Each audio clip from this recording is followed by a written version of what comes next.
नमस्कार मित्रांनी मैत्रिणी, welcome to my channel. Kamali याच्या भागामध्ये हे दाखवलं गेलं आहे की ते आपली कमळी अन्नपूर्णाच्या घरी आलेले असते बाबांचा ते देखभाल करण्यासाठी.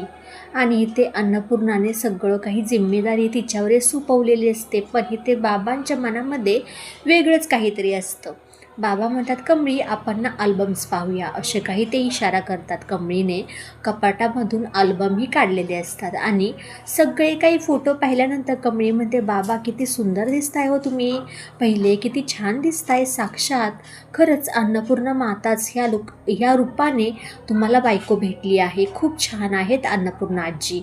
असं काही बोलल्यानंतर ना बाबा म्हणतात की हो कमळी, आपण दुसरा अल्बम पाहूया. कमळी म्हणते, बाबा हो ठीक आहे, पण तुम्हाला एक गोष्ट मी सांगू का, तुम्हाला जसे अल्बम जुने फोटो बघायला आवडतात ना, तसे आमच्या घरीही फोटो आहेत, मलाही खूप जुने फोटो आवडतात पाहायला. असं काही म्हणल्यानंतर बाबा हसतात आणि दुसरा फोटो पाहणार तोपर्यंत ते त्यांची मेड्स असते अन्नपूर्णाची तिथे येते. कमळीला म्हणते, कमळीत मॅडम तुम्हीही जेवण करून घ्या. तोपर्यंत तो हातात राहिलेला फोटो राजन आणि सरूचा तो बघायचा राहून जातो. बाबा परत एकदा नाराज होतात की आज सत्य समोर येता येता राहिलं कमळीच्या. असं काही पाहिल्यानंतरही ते परत आणि कमळी म्हणते त्यांना ते मेड्सला की नाही, आधी मी बाबांना जेवण चारणार आहे, मग मी नंतर जेवते. असं काही म्हणल्यानंतर ती मेड्स तिथून निघून जाते. परत इथे तोपर्यंत ऋषीचा फोन येतो आणि ऋषी सहज आपला अन्नपूर्णाच्या घरी फोन करतो. तो कमळी उचलते, म्हणते हॅलो. बोलल्यानंतर अन्नपूर्णा ऋषी बोलतो, अन्नपूर्णा आजी.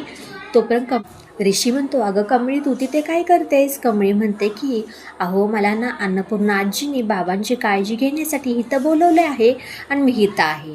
तोपर्यंत ऋषी म्हणतो की अगं मी तिथे येतोय, चला आपण बाबांना बाहेर कुठेतरी फिरायला घेऊन जाऊया. तोपर्यंत कमळी म्हणते की अहो पण मला ना अन्नपूर्णा मॅडमची परमिशन घ्यावे लागेल. तोपर्यंत असं काही बोलल्यानंतर ऋषी म्हणतो की कशाला, त्याची काय गरज आहे. असं काही म्हणल्यानंतर कमळी म्हणते, तसं कसं बरं, त्यांनी एवढं विश्वासाने माझ्यावरती ही जिम्मेदारी टाकली आहे, ते तसं कसं काय, तडा नाही जाऊन द्यायचा ऋषी सर.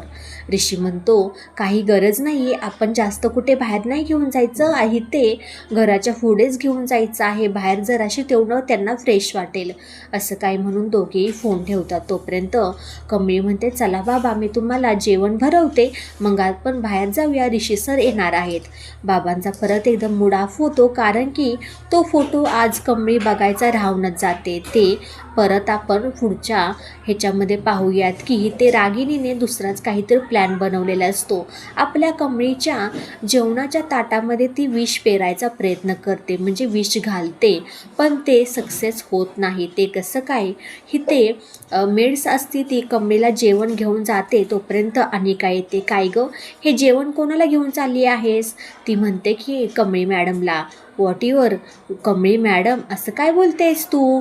तिला ना गावछाप बोलायचं आहे. काय बोलायचं आहे? गावछाप बोल बघू. ती कसं तरी आपलं मनावर म्हणजे जीवावर आल्यासारखं गावछाप असं बोलते, पण तिच्या मनात इच्छा नसते अजिबात. आणि ते कमळीसाठी ताट तयार केलेलं असतं ते आपली अनिका आणि घेते खाते. अखेरकार रागिणीचा प्लॅन हा उलटतो आणि शेवटी तिच्यावरच पलटतो. रागिणीचा प्लॅन हा अनिकावरती गेलेला. अनिका रूममध्ये जाऊन जेवते आणि म्हणते की मी ऋषीला उद्या कॉलेजमध्ये गेल्यानंतर प्रपोज करणार आहे. तोपर्यंत असं काही बोलल्यानंतर कसं प्रपोज करायचं, काय करायचं, सगळे काही ते विचार करत असते आणि त्याच विचारमध्ये बेधुंद झालेले असते. आणि म्हणते की आज खरंच जेवण खूप भारी झालं आहे, अप्रतिम. आणि तिला काय माहीत मला ऋषीवरती प्रेम झालं आहे, त्याच्यामुळे मला जेवणात छान लागते, काय माहीत, काही सांगू शकत नाही.